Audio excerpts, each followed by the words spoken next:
C'est l'histoire d'un bateau. Notre bateau. Le bateau dans lequel nous sommes tous.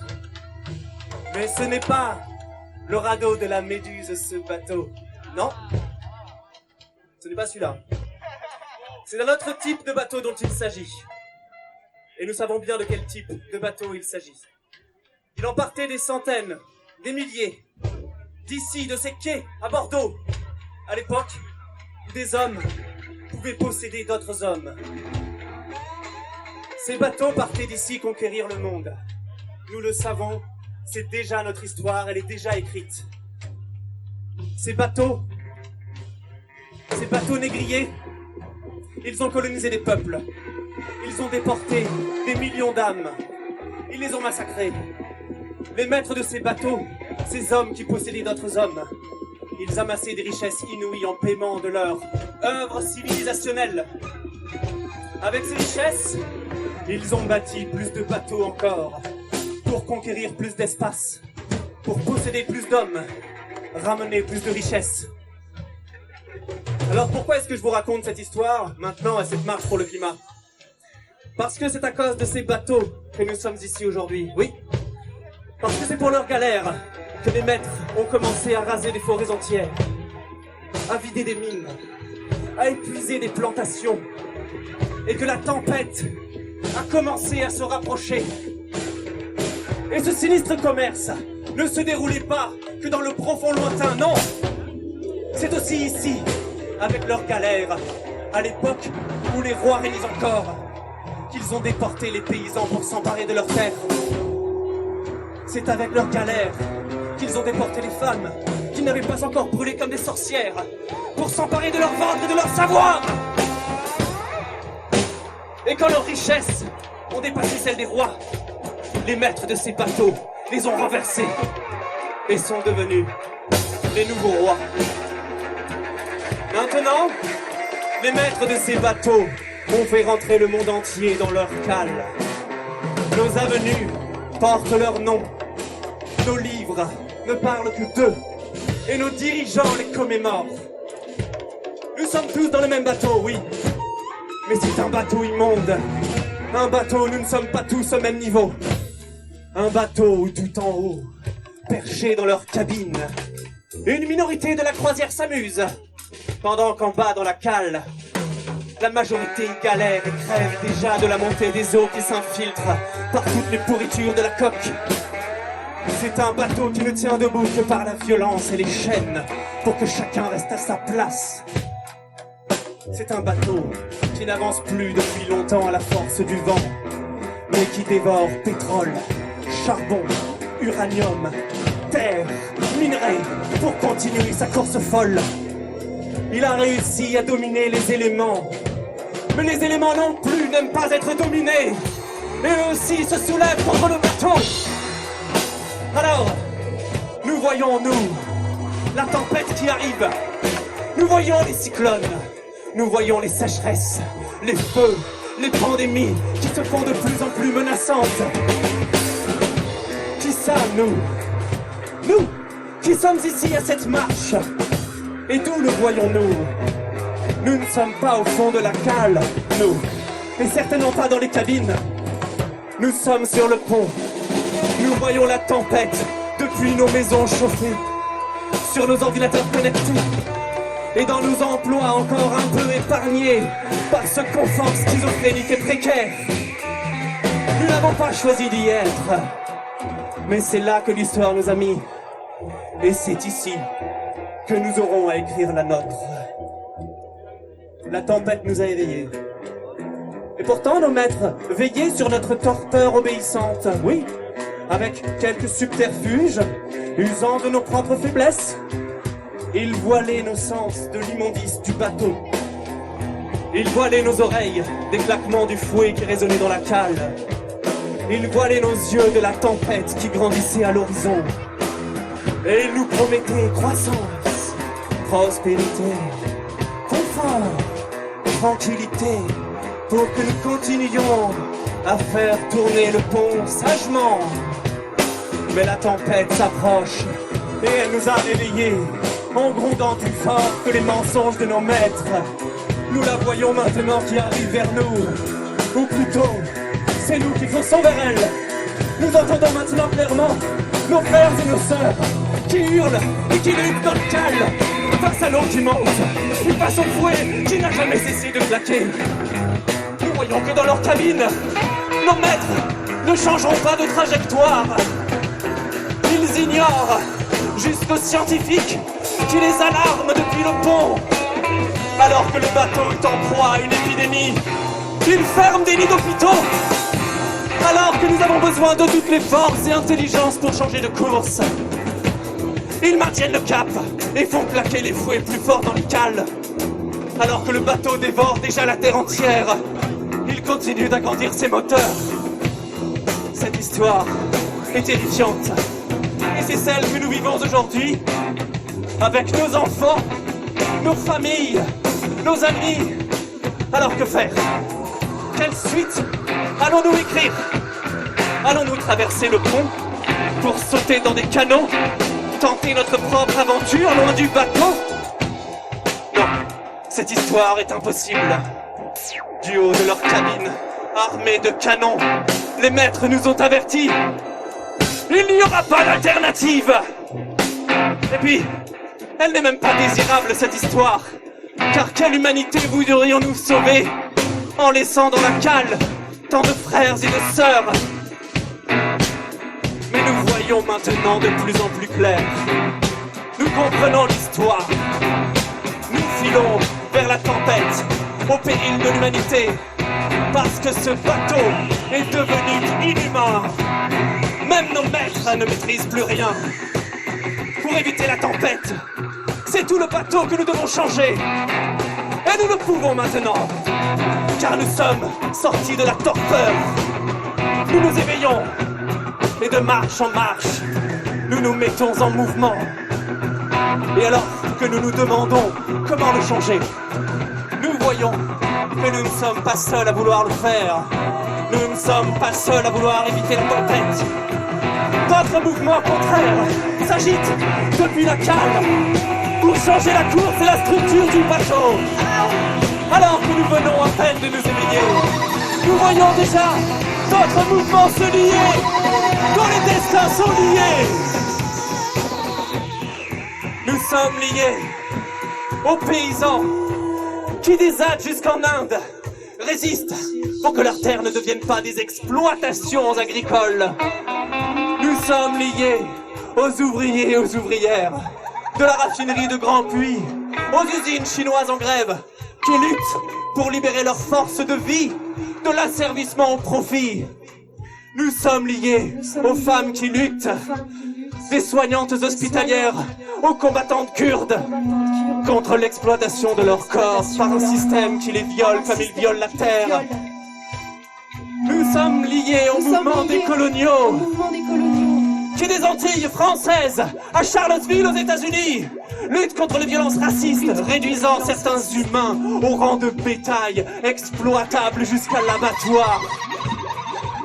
Nous sommes liés aux estropiés, aux exclus, aux anormaux, aux queers, qui ne rentrent dans aucune case de cette machine qui veut réduire chaque être à un rouage fonctionnel.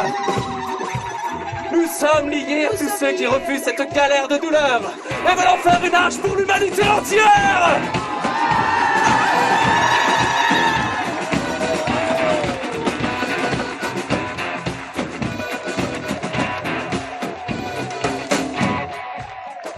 Nous n'aurons pas besoin de fouets et de chaînes pour avancer dans le sens commun de l'humanité.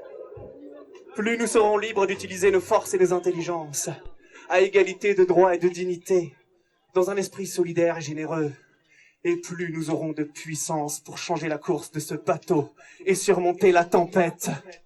Ce n'est pas une hypothèse. Nos mouvements se rejoignent déjà ici, avec les intermittents, la CIP, les colleuses, le CLAP, les étudiants, les ouvriers de Fort de Blanquefort, les saisonniers et les chômeurs, les retraités. Oui, le bateau est gigantesque, mais nous sommes une force immense, bien plus grande que la marche pour le climat.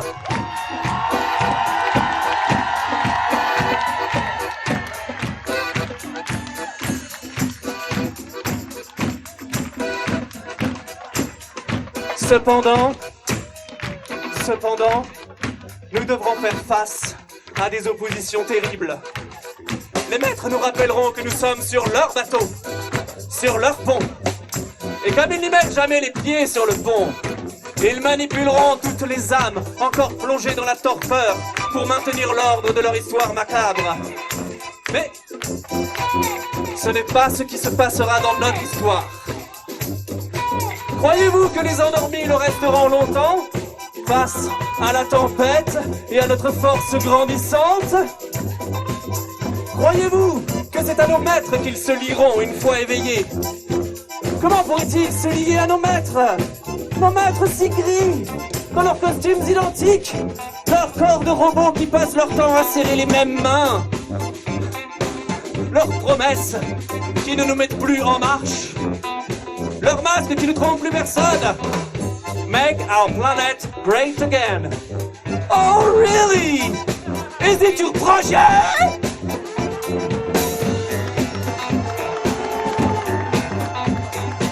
Plus nous nous lions, et moins nous les envions. Plus nous nous lions, et plus nous nous apercevons que leurs idées, compétition internationale, concurrence économique, identité nationale, pureté de la race et des familles, capitalisme, patriarcat et colonialisme, sont insensés.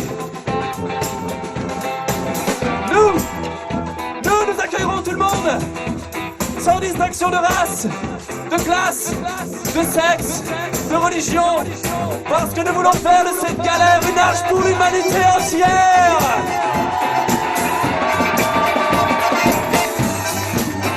Et nous avons déjà commencé à l'accueillir. Comme vous, Françoise, Zaya, Sandrine, membres de la Convention citoyenne pour le climat. Vous, 150 citoyens tirés au sort parmi des millions. Vous qui veniez d'horizons multiples, aux sensibilités différentes. Vous avez réussi en quelques mois à avancer 150 propositions communes pour nous dévier de la tempête. Et vous avez tenu tête aux maîtres qui ont été contraints de vous offrir une place en cabine. Et s'ils vous ont renvoyé sur le pont, en saccageant votre travail dans une loi qui ne changera presque rien, vous êtes maintenant éveillés. Et nous nous sommes trouvés. Nous vous avons accueillis bras ouverts dans nos marches, dans nos actions, dans nos procès et dans nos plans pour une nouvelle arche. Vous nous offrez votre expérience, celle de 150 humains qui ne se connaissaient pas et qui ont mis leur force et leur intelligence librement, à égalité de droits et de dignité, pour produire dans un esprit solidaire et généreux 150 propositions pour le climat. Vous nous offrez de pouvoir à notre tour organiser des conventions citoyennes pour la santé, des conventions citoyennes pour la culture, des conventions citoyennes pour l'alimentation, des conventions citoyennes pour l'éducation. Merci à vous. Et à quand 10, 100, 1000 conventions citoyennes partout dans le bateau.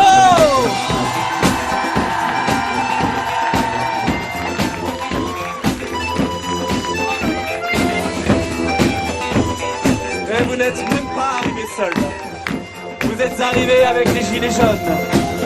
Vous êtes arrivés grâce aux gilets jaunes, sous la puissance de leurs revendications pour le RIC, pour la justice fiscale, démocratique, sociale et écologique. Ils ont forcé le maître Macron à céder à la proposition de convention de Cyril Dion le colibri. Oh, Cyril Dion, colibri qui a troqué sa goutte pour la compagnie des autres animaux. Il a rejoint les singes qui évacuent les plus fragiles de la forêt. Il a rejoint les éléphants qui arrachent les arbres pour ralentir la progression du feu.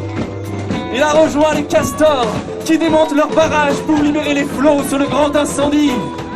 Il a rejoint, comme des milliers de colibris, cette belle faune vivante dont le dernier rejeton coloré furent les gilets jaunes. Gilets jaunes, vous avez inondé les ronds-points de millions de soleils. Vous avez réchauffé nos cœurs, amis gilets jaunes, autour du feu de vos palettes, de vos repas partagés, de vos soirées amicales, de vos cortèges festifs, de vos débats, de vos ateliers constituants et de vos alternatives grandissantes. Merci à vous. Merci d'avoir surgi par vous-même dans l'histoire. Et vivement les prochains surgissements.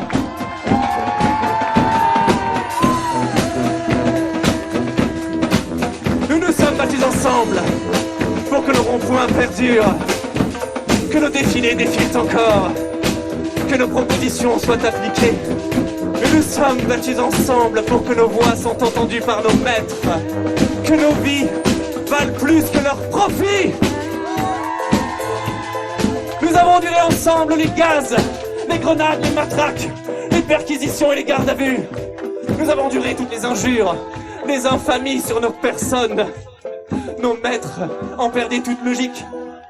Tantôt ils nous traitaient de foules haineuses et xénophobes, tantôt d'islamo-gauchistes, tantôt d'ayatollahs écologistes ou de khmers verts. Faudrait savoir. Mais leurs insultes ne peuvent pas ternir la beauté de notre mélange. Nous, colibris, singes, éléphants, désobéissants, zadistes, permaculteurs, éleveurs, infirmières, citoyennes conventionnées, col bleu et règles rebelles, gilets jaunes, noirs, rouges, verts, roses, arc-en-ciel, de la France au Chili, de Hong Kong au Liban, du Kurdistan au Chiapas. Et ils sont jaloux de notre cortège bariolé, vivant et dansant, alors dansons!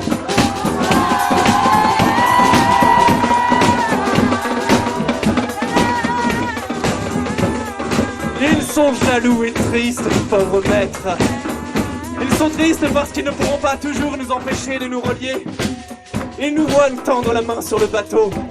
Ils savent qu'ils n'empêcheront pas le pont et la cale de briser ensemble les chaînes qui les séparent.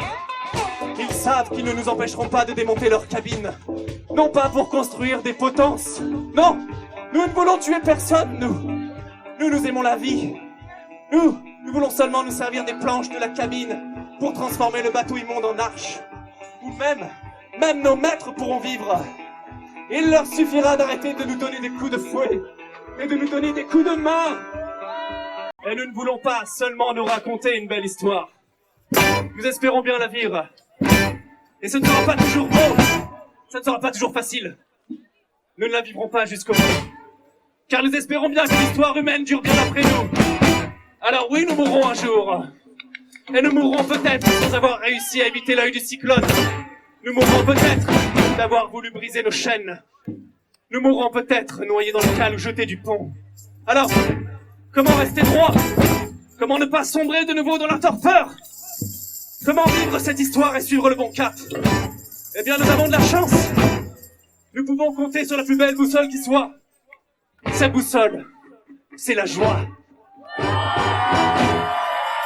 Une vraie joie immense, profonde et puissante.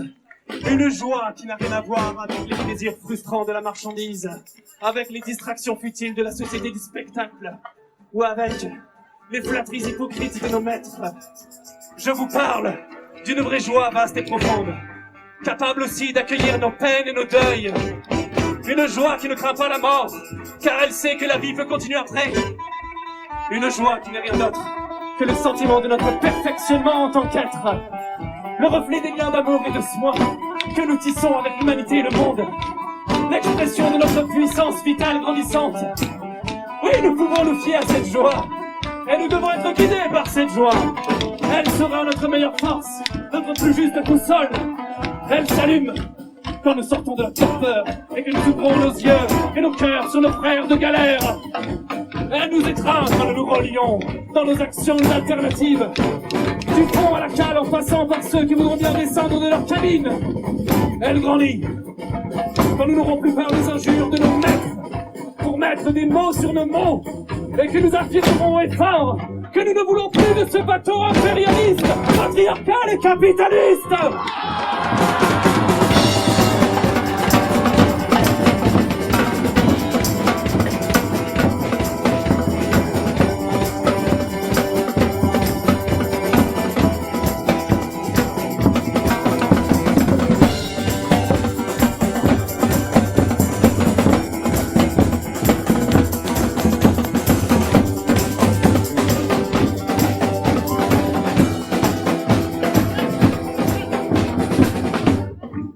C'est elle qui fait battre notre cœur quand nous bloquons une mine de charbon à ciel ouvert ou que nous tenons une grève pour reprendre le contrôle de notre travail. C'est elle qui nous aide à abandonner les plis que nos maîtres nous ont inculqués et à surmonter leurs coups. C'est elle qui nous aide à tenir le long effort de construction de nouvelles institutions communes, malgré nos divergences et notre fatigue. C'est elle qui nous empêche de perdre, car soit nous vivrons libres, soit nous mourrons debout et dignes. Et c'est pour cela que nos maîtres s'emploient autant à nous opprimer qu'à nous déprimer. Nous avons besoin de joie, car si nous ne pouvons pas danser à la mutinerie, alors à quoi bon se mutiner? Alors maintenant dansons. N'ayons pas peur des insultes de nos maîtres, qui diront que nous sommes irresponsables, que nous propageons la maladie et la mort en faisant danser nos corps. Oh, s'ils sont si préoccupés de la maladie et de la mort, alors qu'ils cessent de fermer des lits de réanimation en pleine pandémie. Qu'ils appliquent sans attendre les 150 propositions de la Convention, car le climat s'emballe déjà. Qu'ils cessent de nous piller avec leurs profits et leurs matraques. Leur règne est bientôt fini, mes amis, car nous allons construire une arche où il n'y aura plus de maîtres, où nous serons tous les maîtres. Alors, pour construire cette arche, naviguer la tempête et écrire cette histoire, eh bien, enfilons nos masques. Et désobéissons et dansons!